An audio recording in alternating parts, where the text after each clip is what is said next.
Yes, good afternoon guys. Yon, muli po. Magandang hapon. Nandito tayo ngayon para magluto ng ating paboritong pagkain. Ang ginisang upo with pork mince. So ating pong i-review ang ating mga ingredients. So we need upo. We need also pork mince or giniling na baboy.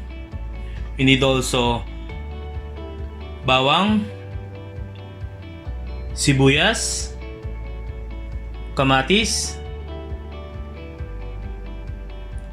ground black pepper, patis, mantika, and gagamit din po tayo ng pork broth cubes. Yun po. At gagamit din tayo ito kung gusto nyo po ng kaunting sabaw, gagamit din tayo ng tubig. So tara na, umpisa na natin. Yun guys, naglagay na tayo, nagpainit na tayo ng ating kawali. Ngayon first, we need to do, lagay muna natin yung ating mantika.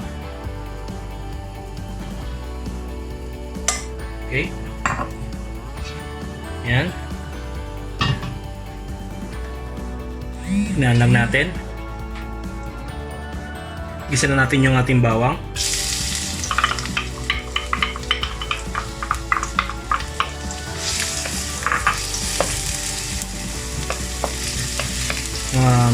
Hintayin lang natin siyang maging brown.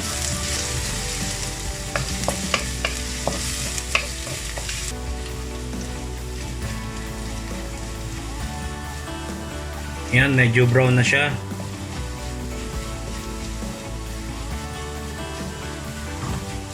Then, lagay na natin yung ating sibuyas.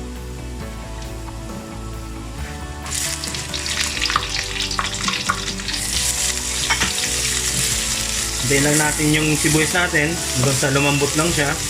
Then, sunod na natin yung ating kamatis.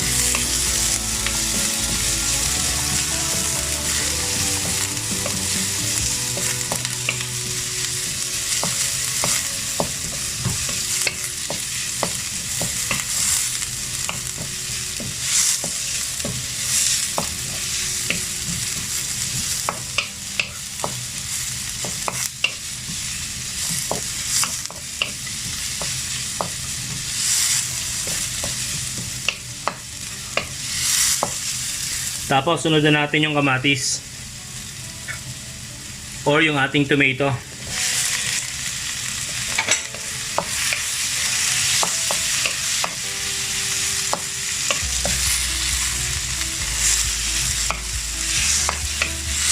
After the tomato, hintayin lang natin lumambot.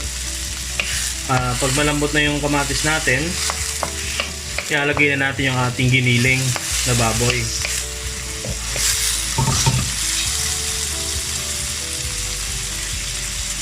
Okay, wait lang natin lumambot yung kamatis. Then balikan natin siya pag malambot siya. Siguro mga 5 minutes lang. So yun, okay na yung ating kamatis, malambot na siya. Lagay na natin ngayon yung ating pork mince or yung ating giniling na baboy.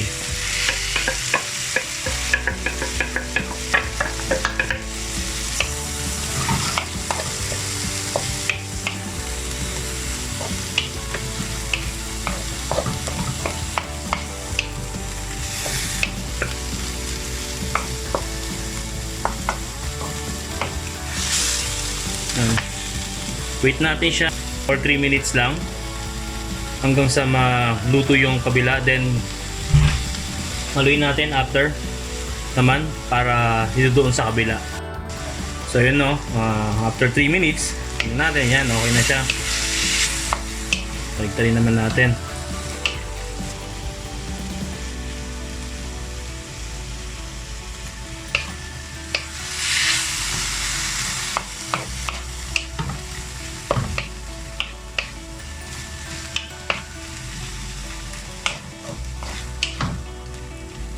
Usually guys, yung iba naglalagay pa sila ng hipon, no, para mas maging malasa to, mas maging masarap.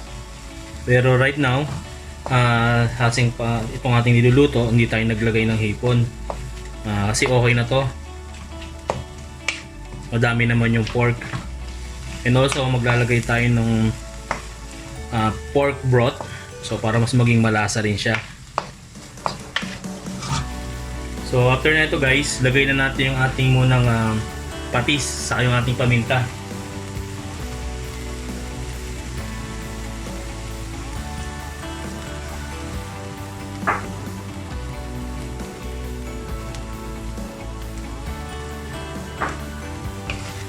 Yan, lagay lang natin.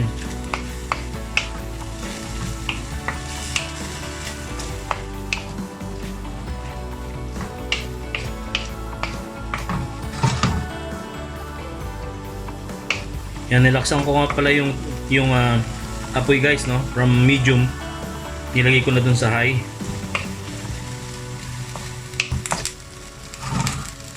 Yan, after this guys, okay na siya. Lagay na natin yung ating upo.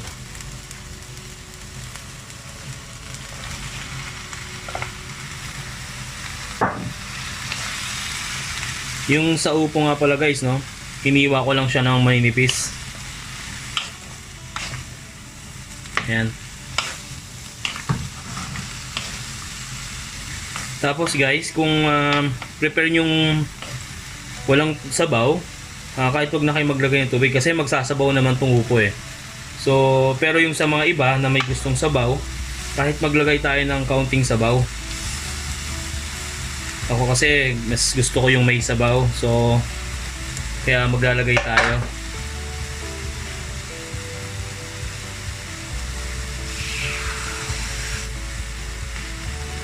So guys, 1 cup.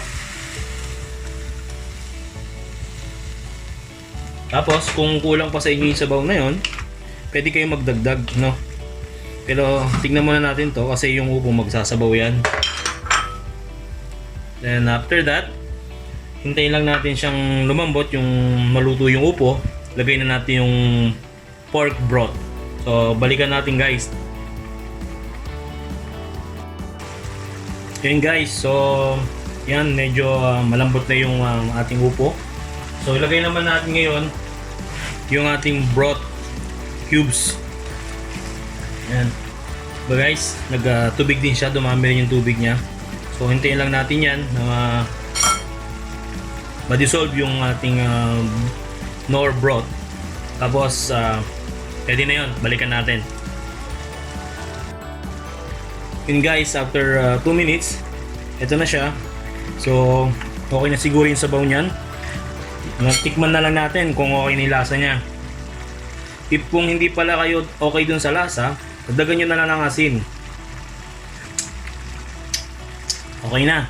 Okay na yung lasa, saka yung linamnam nung pork, lasang lasa talaga. Lalong lalo na yung dinagdagan natin nung pork broth. So mas lumasa siya.